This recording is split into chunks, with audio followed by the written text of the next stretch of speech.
j'aimerais répondre à votre question parce qu'il y a un acteur majeur dont on ne parle pas par rapport au financement de notre économie. Et vous allez trouver là la définition du crowdfunding en langue nationale. Ça existe et ça s'appelle en lingala Mabonza, en Kinkongo, Tsinsani et dans toutes les autres langues. C'est un financement, sauf que nous finançons une œuvre spirituelle.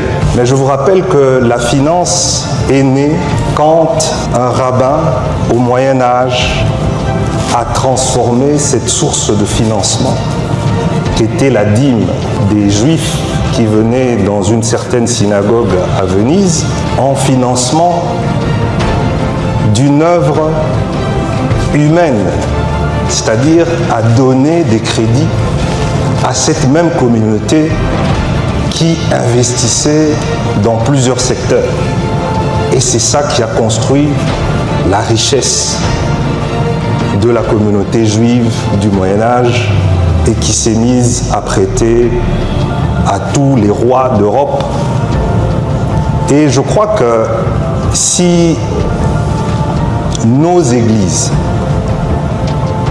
quittent le débat politique pour entrer dans les considérations économiques, nous allons vivre une véritable transformation. Parce que la transformation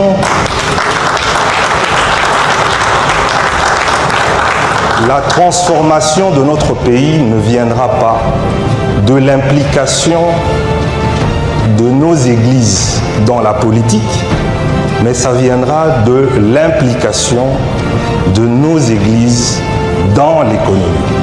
Et ils en ont les moyens. Je vous donne juste un petit exemple. Imaginez, fermez les yeux, imaginez ce que les PME pourraient bénéficier chaque dimanche si toutes les églises prenaient la moitié des Mabonza, des Tsinsani qu'ils reçoivent et de toutes les dîmes qu'ils reçoivent chaque fin de mois. Je ne dis pas 100%, mais je dis la moitié, et qu'ils le consacrent à financer nos PME. Notre pays et notre économie s'en trouvera réellement transformés et ils contribueront à construire l'œuvre de Dieu qui est la nature humaine. Je vous remercie.